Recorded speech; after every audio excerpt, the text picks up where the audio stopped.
The biggest thing that always troubled me was my imagination. You know, I grew up poor, but I was always imagining stuff. You know, my mama, once a month, would buy a travel magazine that my father used to be so pissed off. She said, Slick, we ain't got no money to take this boy nowhere. But if he can look in these magazines, maybe one day it'll cause him to want to travel. My mama had enough sense to plant that seed in me. When they was living, they told me one time, they was sitting up watching TV. My daddy looked at my mama and said, can you believe that this little boy we had on TV? I used to send my daddy $5,000 a week. When I got into Kings of Comedy, my father was still living. I showed my daddy one time how much money I made. He said, boy, it take me 4 years to make this kind of money. I always wanted God to just lift me up so before my mom and them left this world, I could give them something. I bought them everything, man, houses, cars, tried. I'm 62 years old. I'm still hoping that they in heaven watching me and they see me turn into something. It was in my imagination to take care of them. Everything that's in your imagination, God gonna make it come true for you. God make dreams come true. He take poor kids and put them all over TV. If God can do that for me, explain to me how he can't do it for you. Don't ever give up and keep believing, because God is real. Don't you listen to nobody telling you God ain't real. God is more real than anybody I know. If it wasn't for God, I wouldn't even be here today. All faith is, really, the substance of it is just what you hope for.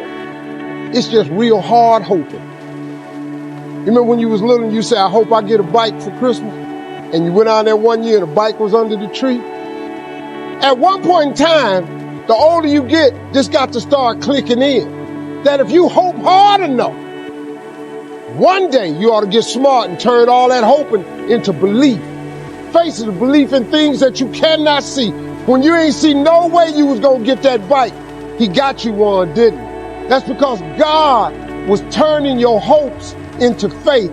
Faith is the substance of things hoped for. They asked Muhammad Ali, how did you know you could dominate boxing? He said, I got here when I was running 5 o'clock in the morning. I visualized myself speaking, celebrating my wins, and I got here long before I danced under the lights. And I held that vision, and I took action. Remember I told you that imagination is everything? Now let me tell you the problem with your imagination. You tell it to the wrong people. See, you gotta be careful when you share your imagination with small-minded people. We all have pictures that we see in our mind. God created us as visual beings. Sometimes we're not even thinking about it, and a negative imagination will come. We'll see our business going down, us losing our health. There's no truth to it. But if you let that play, you'll go through the day worried. Dwelling on these negative images will cause you to live in fear. It's all an imagination. It's just something you're seeing in your mind. It's one thing to have something to deal with that's actually happening. But too often, we're letting these wrong imaginations of what might happen, what might fall apart, to steal our joy. The good news is you control your imagination. Just because that negative image comes doesn't mean you have to tune in. The scripture tells us to cast down these wrong imaginations. When my mother was fighting terminal cancer, in the middle of the night, she would see herself being buried in a new pink dress that she had never worn. She wasn't thinking about it. She was trying to stay in faith. But these negative imaginations will come, especially when we're in difficult times. If my mother would have pulled up a chair and watched that movie night after night of her being buried in that pink dress, she would have become depressed, defeated, might not be here today. Don't take the bait.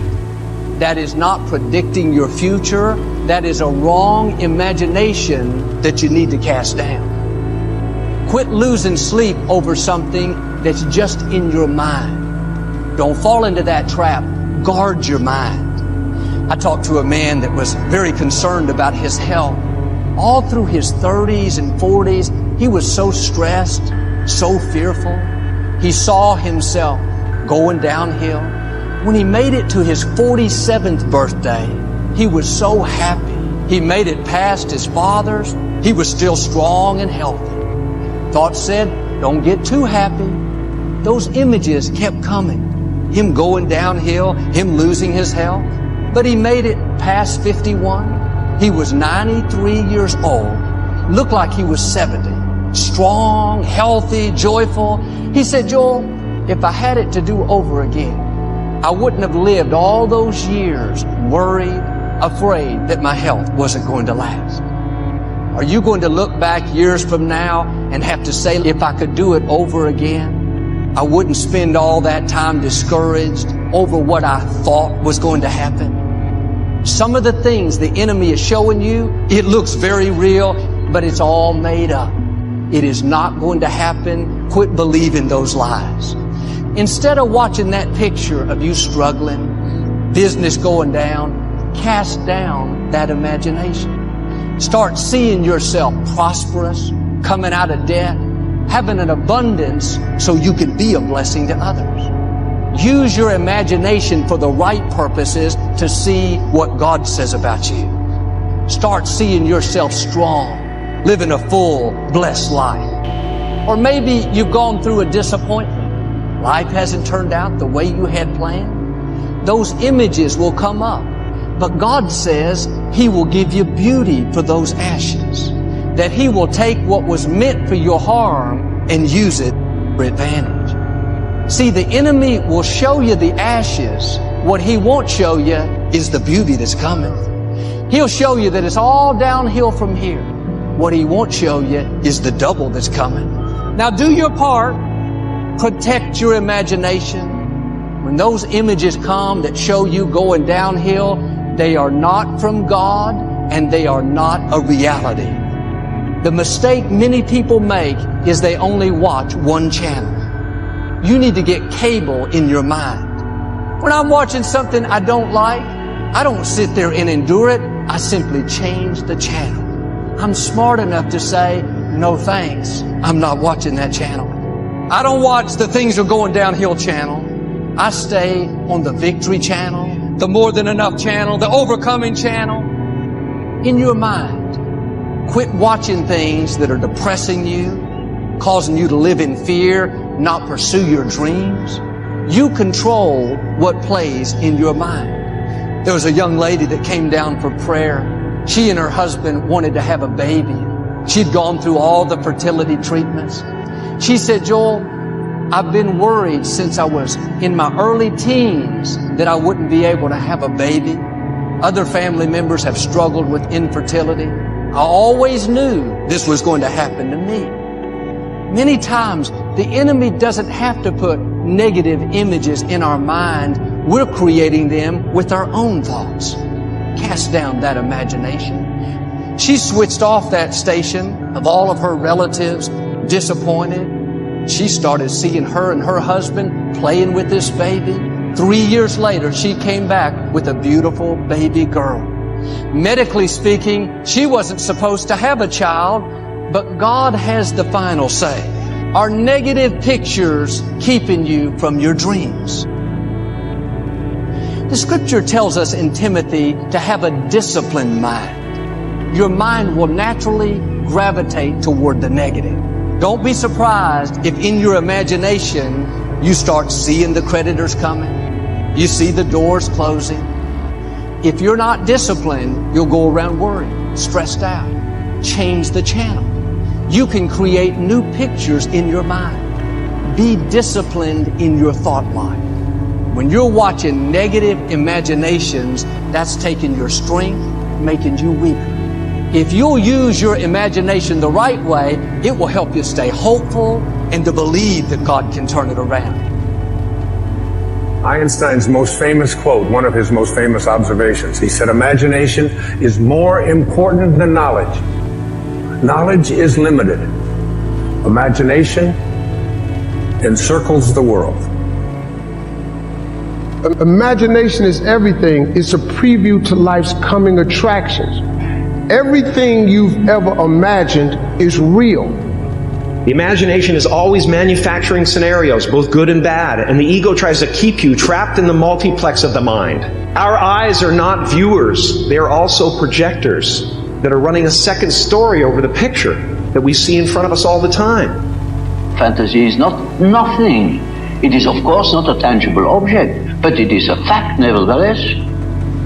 I can't shake the dream, but I don't have the details for the dream. I don't quite know how to make the dream happen, and it's quite lonely on the journey to get to the dream. So the cost of the dream seems really high, but the dream won't go away. I'm shaking again about the dream. You need somebody that can rally people around an idea, that's pushing themselves and other people to get better, that has just an unyielding sense of what the art form can become. And you place into your imagination fearlessly the I ams which you would like to create for yourself. The world in which we live is a world of imagination. In fact, life itself is an activity of imagining. Everything that's in your imagination, God gonna make it come true for you. You just got to believe that. God make dreams come true. He take poor kids with speech impediments and put them all over TV. He take drug dealers and turn them into doctors. If God can do that for me, explain to me how he can't do it for you. Imagining creates reality. Well, I guess you could call it daydreaming. That's the way Disneyland was conceived. A dream that grew into a reality. What you'll realize is that you're more powerful than you can ever begin to imagine. What you will realize is that you're greater than your circumstances. No money, no human resources, no building, no funding, no support. We dreamed, we wrote the dream down, we slept the dream, we ate the dream, we rehearsed the dream, we looked at the dream, we talked about the dream, we slept with the dream, we woke up to the dream, we wore the dream, and now boom, it's our reality. And for some of you, you stop dreaming. You dream for a week and you stop because things around you don't look good. How dare you to use your imagination? You dream for a while, and when people tell you crazy, you stop dreaming and you go back to knowledge. And I dare you to use your imagination. I dare you when you're broke to use your imagination. I dare you when you're rich to use your imagination. I dare you under every single circumstance. Keep dreaming. Keep looking at your dream. Keep focusing on your dream. Keep going after the dream because that's where true success is. Then ask yourself, what's my dream? What's my dream? Logic will get you from A to B, but imagination will take you everywhere.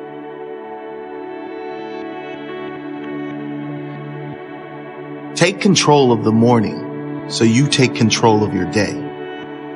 Own the morning so you can own your day. Start your day right so the rest of your day falls into place. Schedule that time. It's more important than anything. Sleep 30 minutes less if you need to. Give this to yourself. Are you happy with your life? Are you where you want to be? If you answered yes, turn the audio off. Now, if you answered no and you want to grow, keep listening. Start every day with at least 5 minutes of powerful energy. 5 minutes of positive energy first thing in the morning can change your entire day. And if you can change your entire day with consistent, positive thoughts, you can change your entire life. Can you do more? Can you be more? If you know you can be more, you need to commit to being more. And you need to start now. You need to commit now to start every day with the mindset of someone who loves life. The mindset of someone who is going to win the day no matter what happens. You won't lose. You will win, or you will learn. You will win the day because you will set your day up to win. Your first job as soon as you rise is to give thanks. Give thanks you are alive. Give thanks for everything you do have. Give thanks for everything you usually take for granted. Set your intentions for the day. Set your goals for the day. Give thanks in advance for the things you want. Put that intention out into the world. Thank you for this day. Thank you for the amazing opportunities coming my way. Thank you for the character I show today. Thank you for every smile today. Thank you for every laugh, every moment of fun. Wake up with intention by setting those intentions the night before. Wake up with only positive intentions. The morning is not the time for phones, not the time for work or problem solving. The morning is the time to get in sync with what you want. Create an unbreakable morning routine, a consistent routine that will soon bring consistent results. Ask yourself, how do I want this day to go? How do I want to feel today? How do I want to treat others? How you start your day is usually how you're going to live your day. If you start it believing it's going to be a great day, chances are it will be. If you start your day with the intention you are going to be happy today, no matter what happens, chances are you will be happy, no matter what happens. If you don't start your day off in the right mindset, at the first challenge or test, you will break. You will respond with negativity rather than positivity. And what are the chances of challenges showing up? Probably around 100%. So make sure you are ready for those challenges. Ready with an unbreakable spirit. Ready with a positive mindset. Ready to redirect any negativity. Get after the life you want. It is a must. Don't let it get away from you. Run after it. Plan your day. If you know where you're going, you will eventually get where you need to go. If you have no direction, you will end up in the wrong section. Successful people have intention and they have direction. They know where they're going. That is why they get there.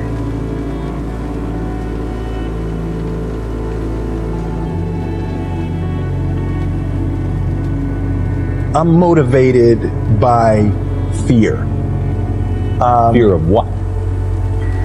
Fear of fear. I hate being scared to do something. If there's something that's completely beyond your control, you've got to detach from it and not let yourself get stressed about it.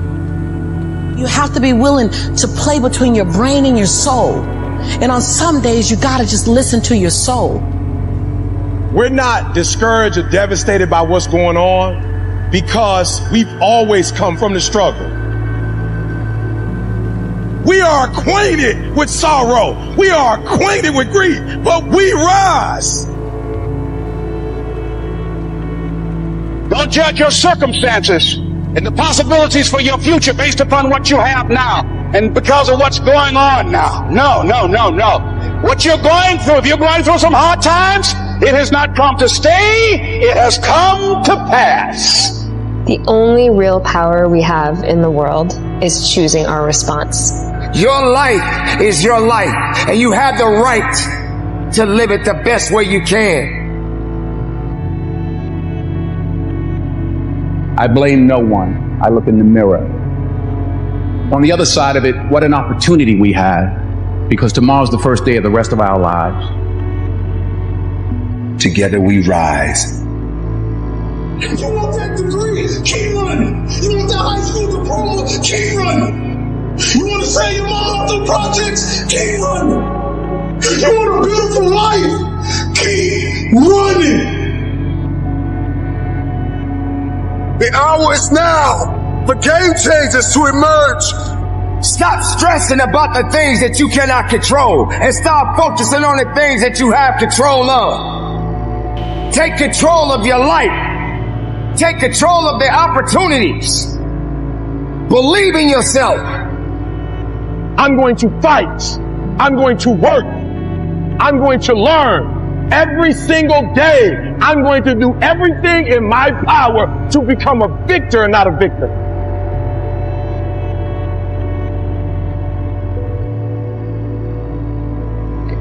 The biggest thing that always troubled me was my imagination. You know, I grew up poor, but I was always imagining stuff. You know, my mama once a month would buy a travel limousine that my father used to be so pissed off. She says, "Slick, we ain't got no money to talk this boy nowhere. But if we can look in these imaginations, maybe one day it's cause him to wanna travel."